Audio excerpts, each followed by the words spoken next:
welcome to this lecture course on noise control in mechanical systems with myself Professor Sneha Singh from IIT Roorkee. So, in the previous classes we have studied about acoustic metamaterials, and these are the engineered materials that are used to control the properties of the sound waves. They can sometimes achieve extraordinary manipulation of the sound waves and could be very handy for low frequency noise control. And among the acoustic metamaterials, we studied about the space coiling metamaterials and the sonic crystals. Okay. So, these are the two kind of metamaterials we studied about. What is a space coiling metamaterial? There it is used to manipulate the sound wave by making the sound wave go through some elongated pathways or elongated maze like channels within a small constrained physical dimension, and thereby it can slow down the sound waves, it can decrease its propagation, it can decrease the speed and delay the phase of the sound waves.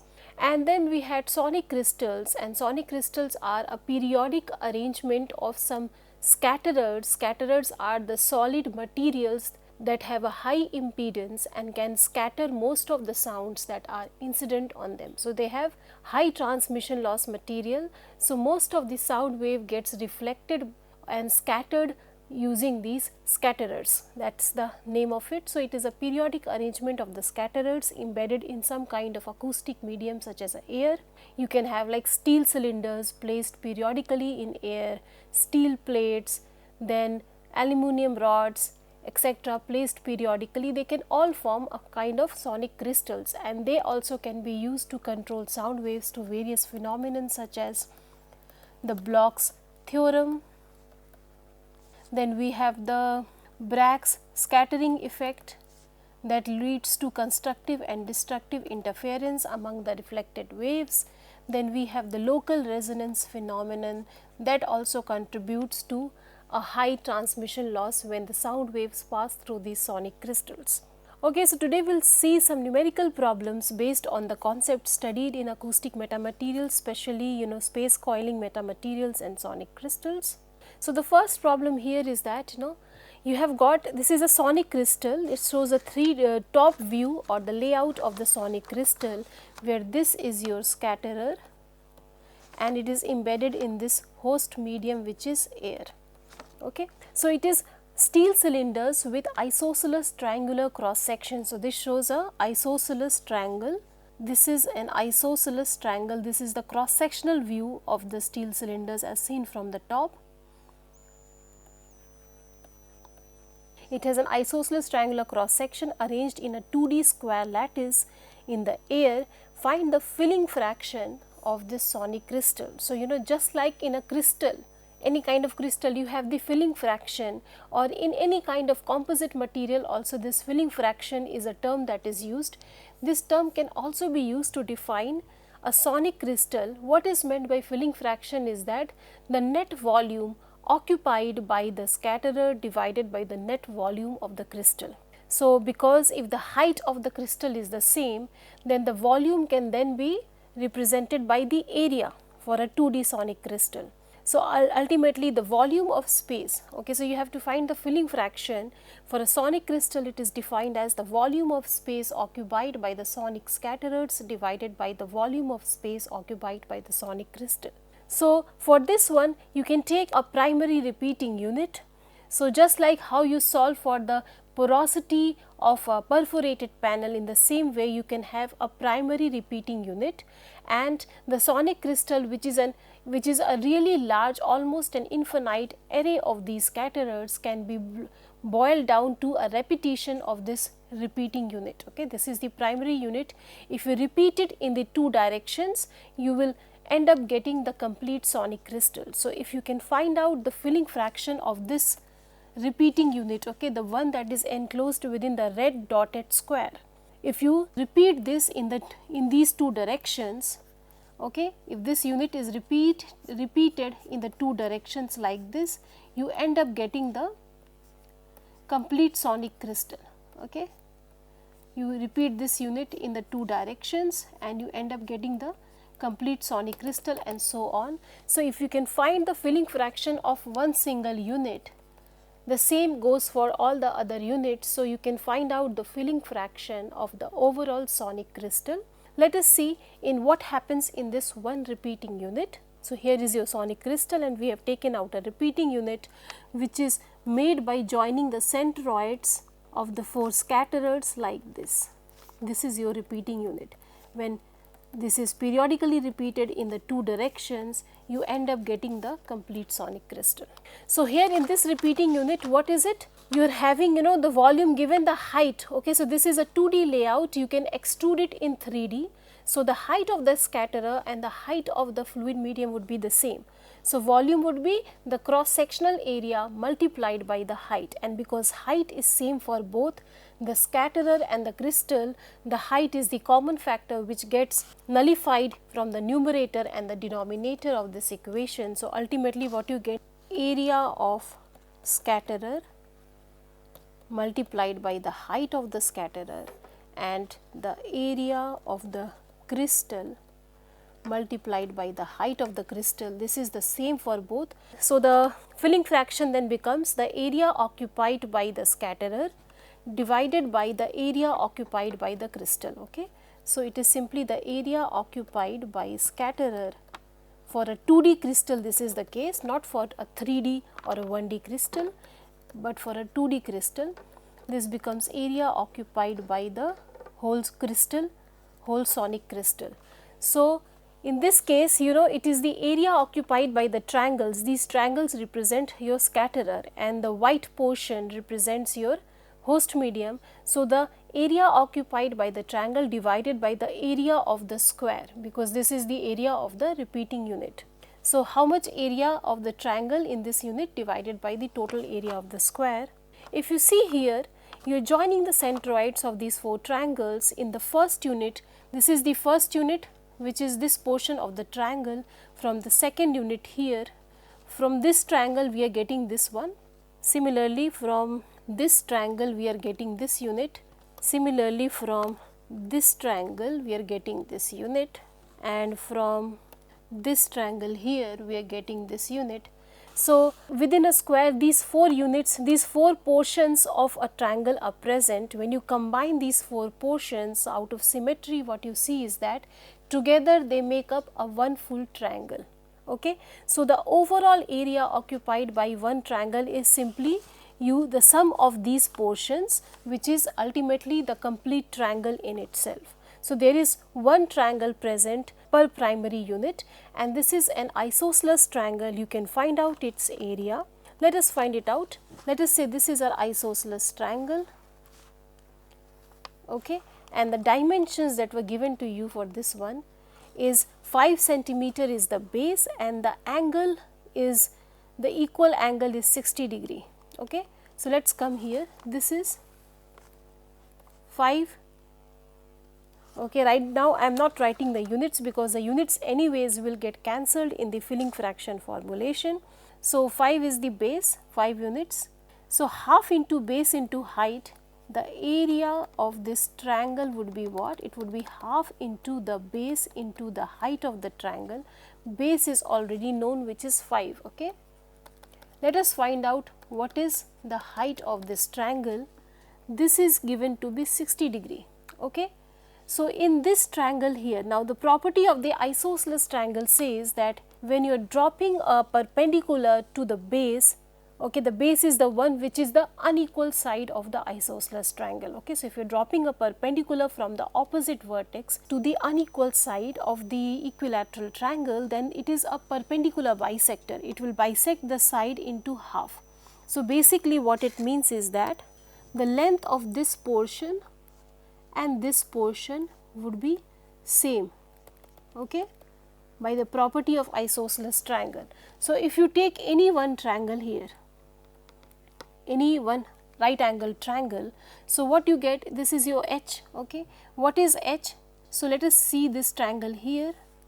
Here this height is H and this is B by 2, which is 2.5, and this angle is 60 degree. This is a right angle triangle.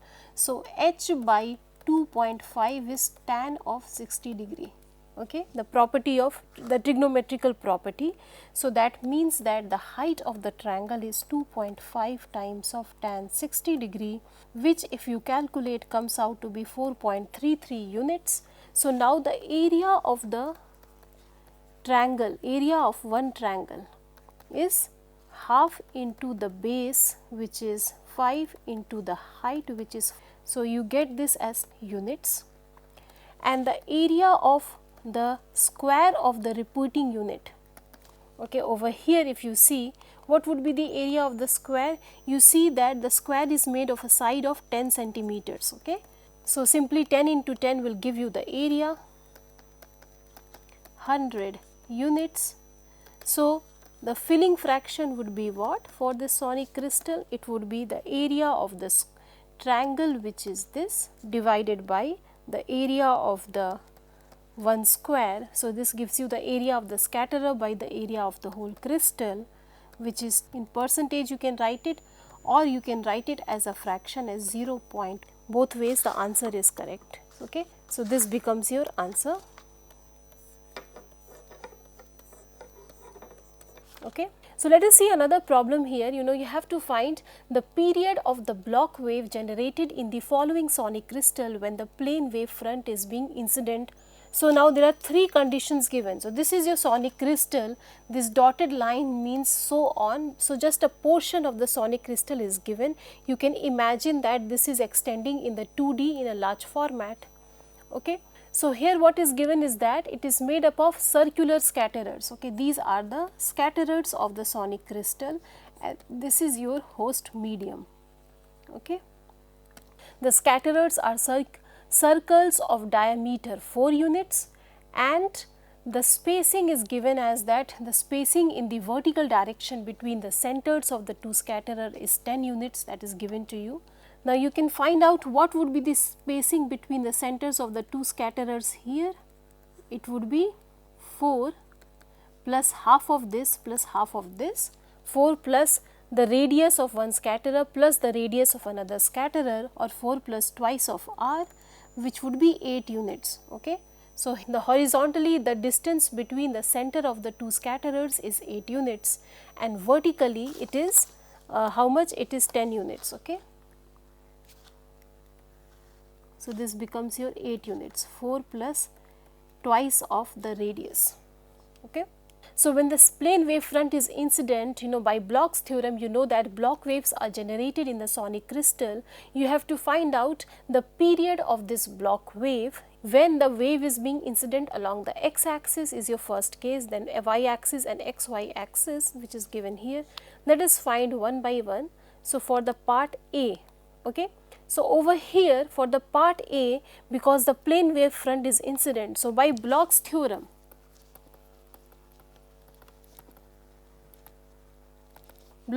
says that the Bloch wave which is created inside a periodic structure has the same period, which means it has the same wavelength.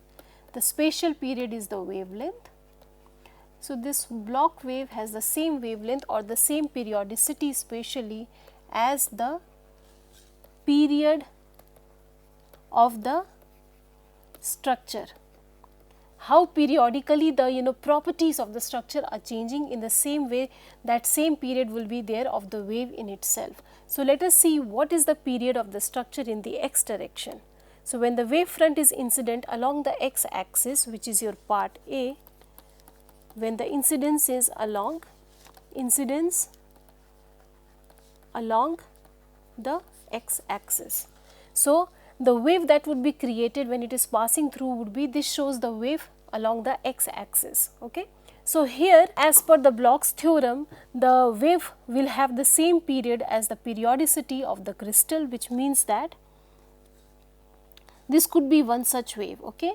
It is repeating its pattern in the same way as the structure is repeating its pattern in its x axis. So, as you can see here, one such wave would have all the peaks on the center of the scatterers. So, this lambda would be the periodicity. This lambda would be what? It would be simply the distance between the center of the scatterers along the x axis, because that is what gives you the spatial periodicity of the structure of the sonic crystal along x axis. So, in x axis the structure is repeating its pattern after every 8 units. Okay. So, this wavelength for the Bloch wave would be what? It would be 4 plus twice of the radius of the scatterer, which will be 4 plus 2 into 2, which is 8 units. This will become the period of the Bloch wave in the x direction. In the same way, if the wave was incident not along the x axis but along the y axis, then this shows one portion of the sonic crystal. This is how the wave will be generated. Once again, if you talk about the wavelength, okay, for this wave. So, let us see what is the period of this Bloch wave along the y axis.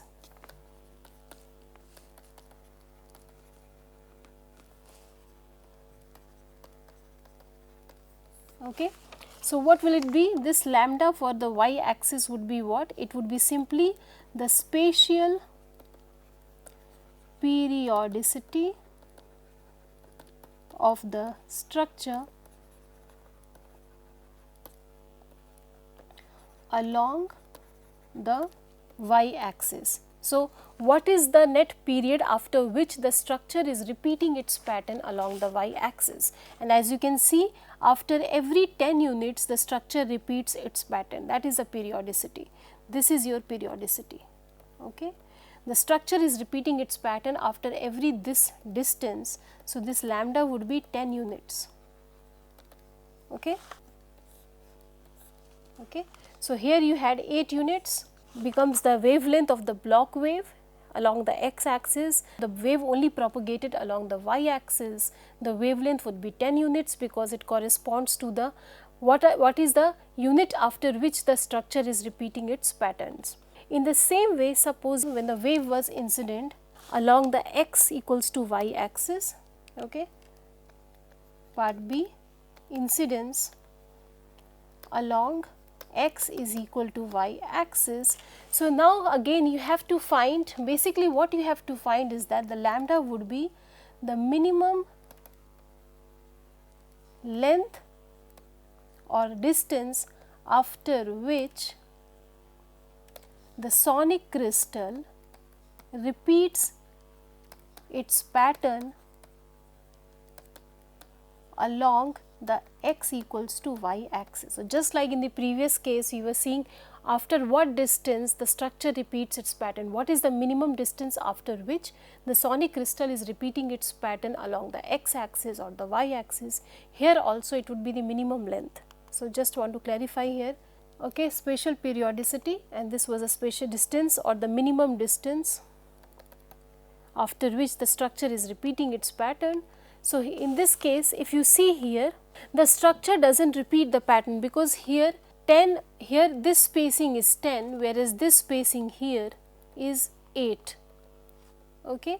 So, the structure does not repeat. If you draw the x is equal to y axis, this is your x is equal to y axis, it does not repeat the pattern because here, how would you solve this question? Let us find out the least common multiple of 8 and 10. So, find out LCM of 8 and 10, which is the first thing to do would be find out step 1, find the LCM or the least common multiple of the periodicity along x and periodicity along y. So, what is the common multiple of the periodicity along the x and the y axis? So, here what is the answer? LCM of 8 and 10, that is your periodicity, which would give you 40 units. So, now what you do is you draw x is equal to y, draw the x is equal to y axis such that horizontal and vertical component which is the x and the y component. So, you have to draw the x is equal to y axis such that the x component and the y component is equal to the LCM of the two periodicity you have found, x periodicity and the y periodicity.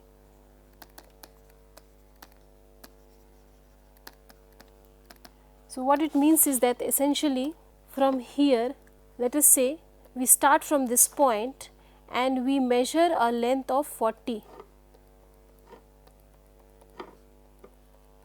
Okay, we will reach up till here, because here 40 means what? It is 8 units. So, which means that 1, 2, 3, 4, 5. After 5 repetitions, you will reach 40. This is the net length of 40. Okay, this is equal to 40. Okay, this distance is what? This is 40 units. Okay. In the same way, you have y component is equal to 40 units from here till here. As you can see, this distance again is what?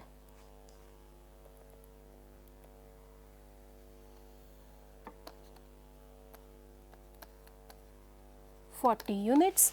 Okay, so 40 units here in this triangle and 40 units here. So, both the x and the y component, they are having 40 units as the length, which is the LCM of 8 and 10.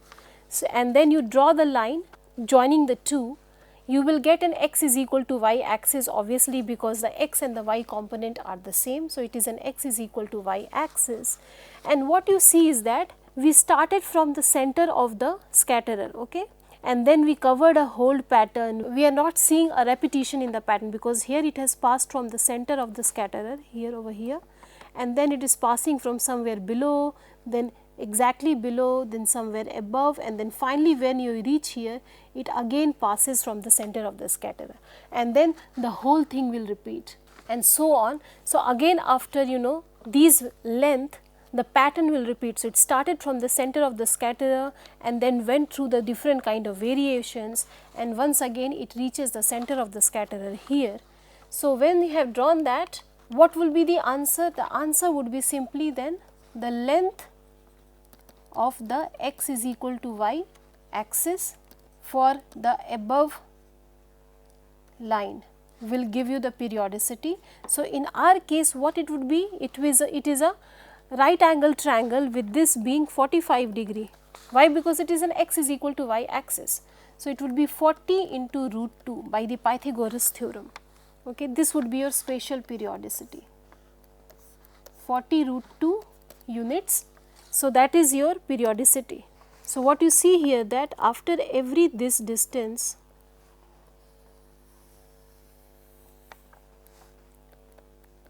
the structure repeats. This is the periodicity in x is equal to y, which is 40 times of root 2. Okay.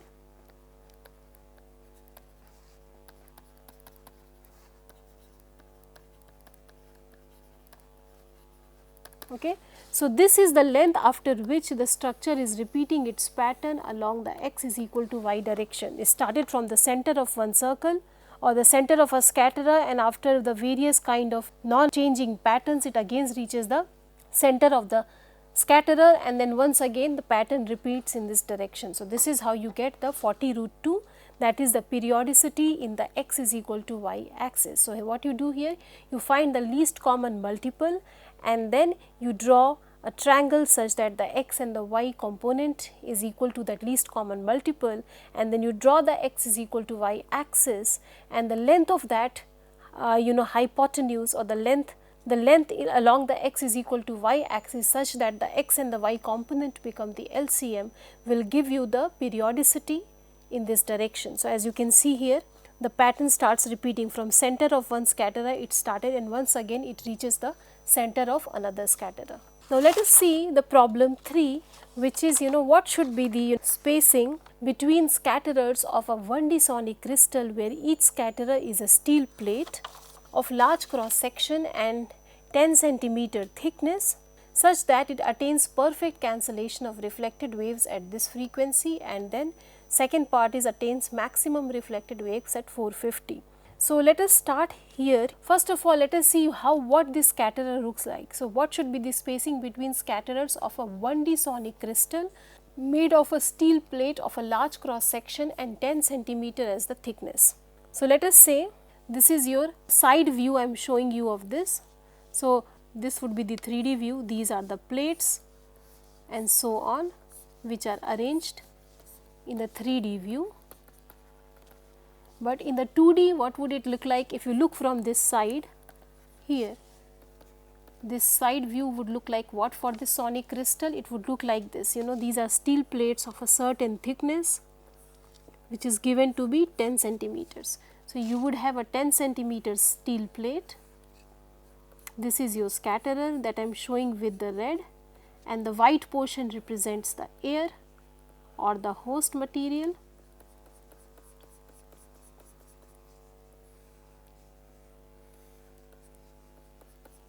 So, periodically these plates are arranged and so on in this direction. So, here this length is given as 10 centimeters, but this spacing is not given to us. What is this spacing? Okay, that is not given to us. Okay, and that is what you have to find, what should be the spacing between them. What is the condition? So that in the first case, case 1, there is a perfect cancellation of reflected waves at 400 Hz. So, perfect cancellation of reflected waves. What does it mean? It means that there is a destructive interference between the different reflective waves from the different layers of the scatterer. So, by Bragg's law, for destructive interference, what is the condition? So, we have already studied this in the previous lectures. For a destructive interference between these reflected waves, the periodicity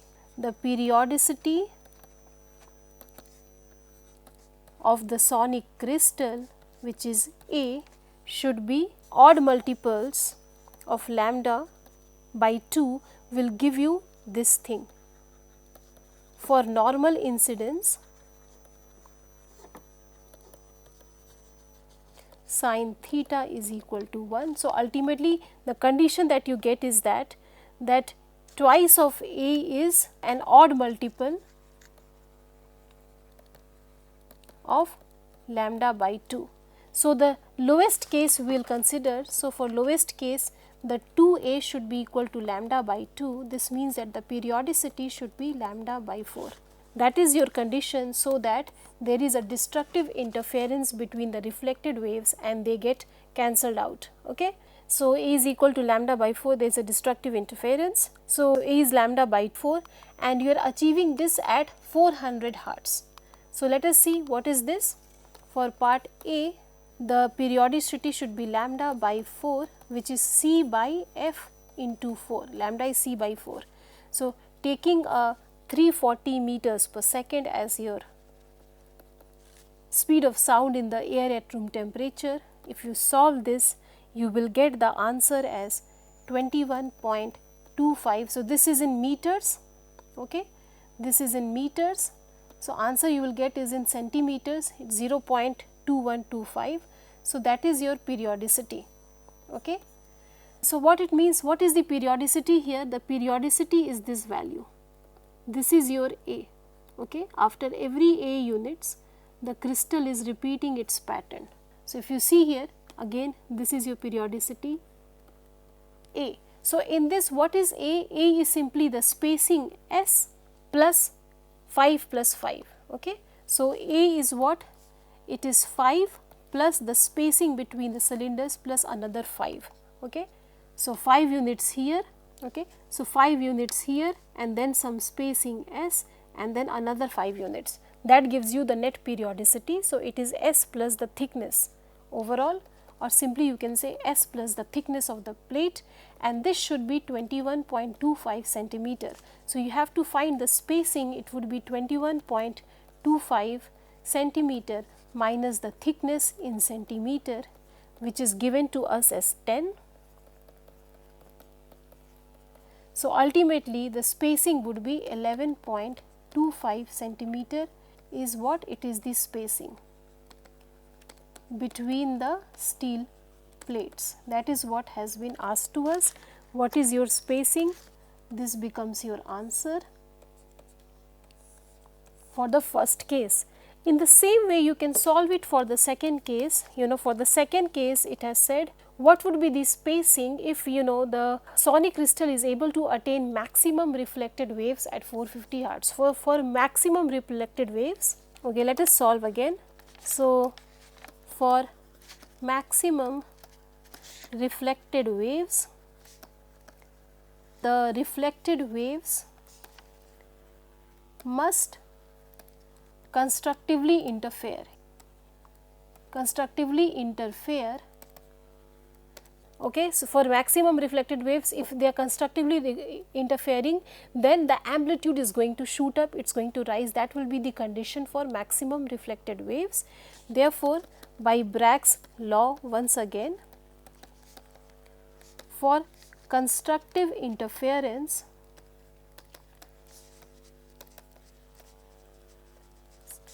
between the reflected waves, what should be the condition? It is given as the lambda has to be twice of A, where A is the periodicity of the sonic crystal.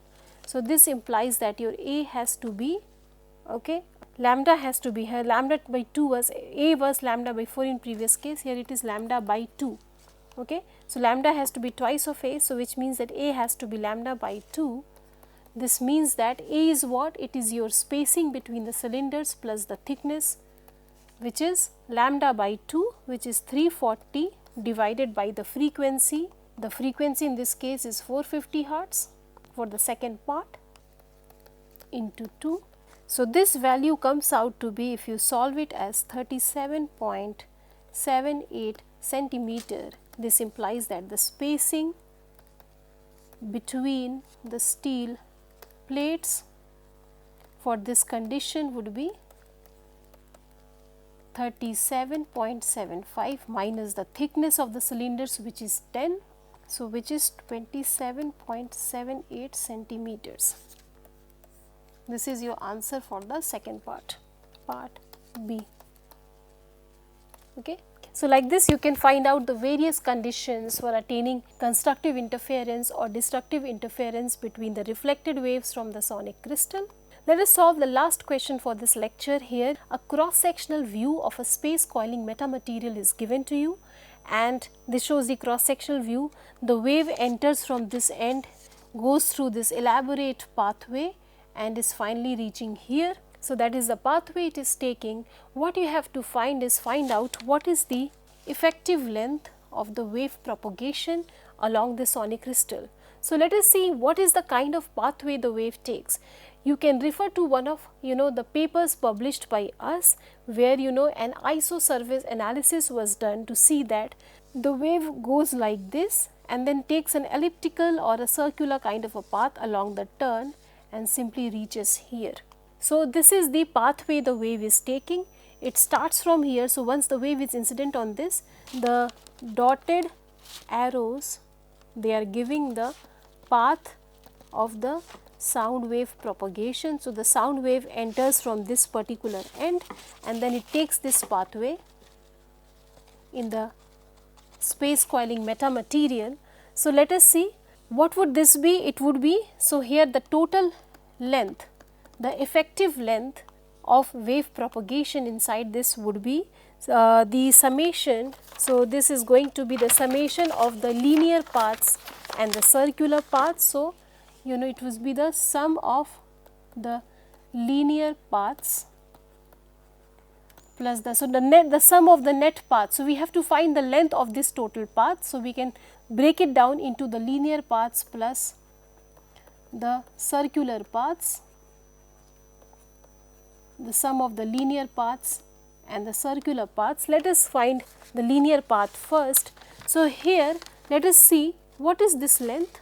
Okay, this is the common length that is repeating everywhere. Okay, this length. Okay, this length is repeating how many times? If you see here, 1, 2, 3, 4, 5 and 6. Okay.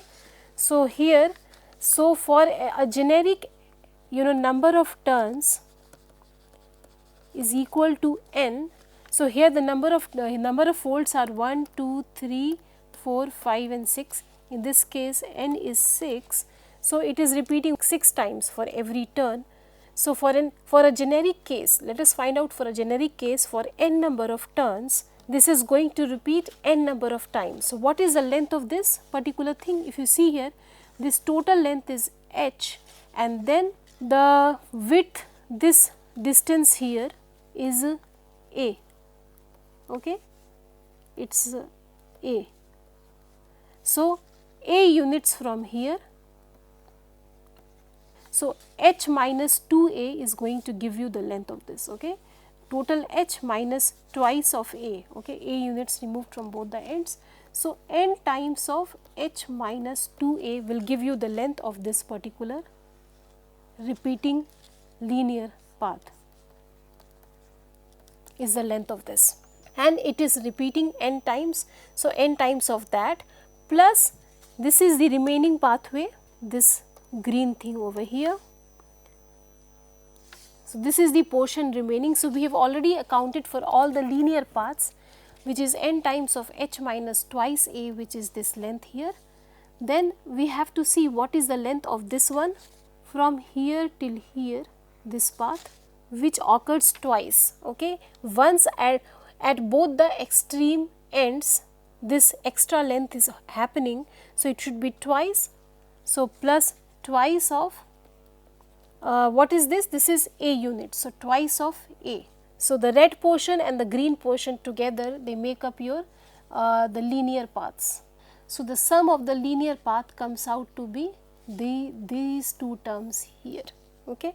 Now, let us find out the sum of the circular paths. You see how many turns it takes. Suppose it was n number of channels, then between two channels we have one turn. So, it would be 1, 2, 3, 4, 5 such turns, and 5 such turns are happening. So, for a generic case it is n minus 1 turns.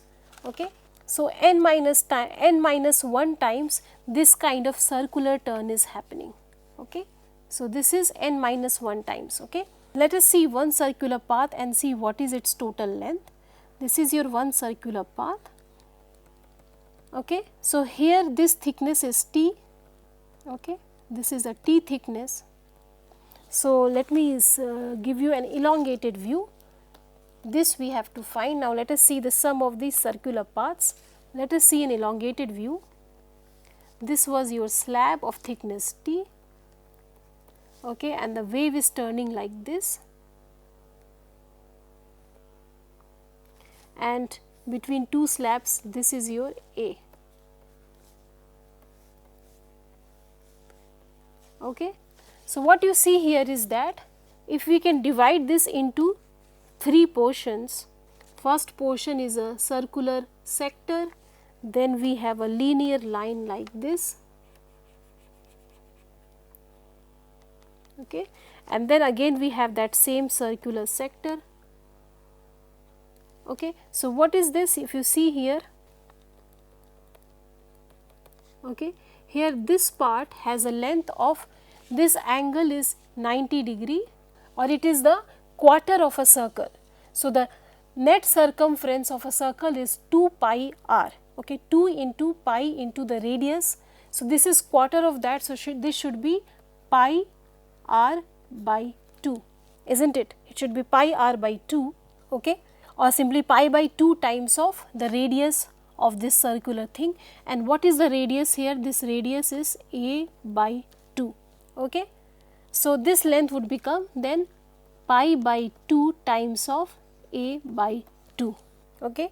That would be your sort of the thing here, and this again would be the same thing. This also would be pi by 2 into a by 2. okay. And what would be this length? This would be simply T, length of one circular path, one turning path I would say, because it is made of circular as well as the straightaway paths. The length of one turning path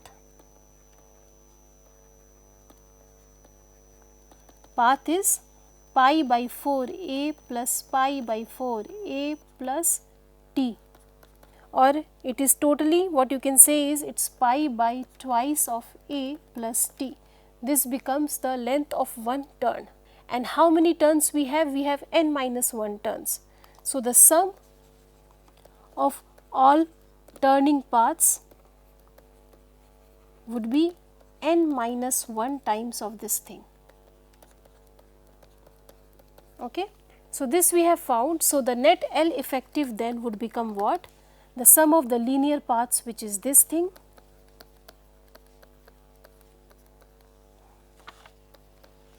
plus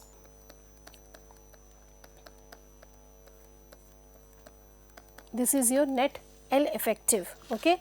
Suppose these are your varying parameters. This is your parameter n, this is your parameter a, this is your parameter t.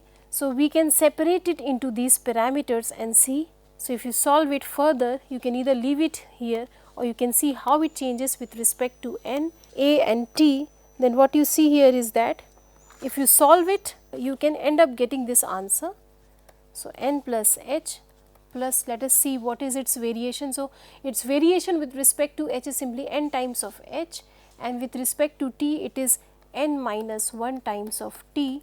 And now let us sum up all the terms with respect to a. So, from here we have minus 2 into n plus 2 plus pi by 2 times of n minus 1. Okay. So, what you end up getting is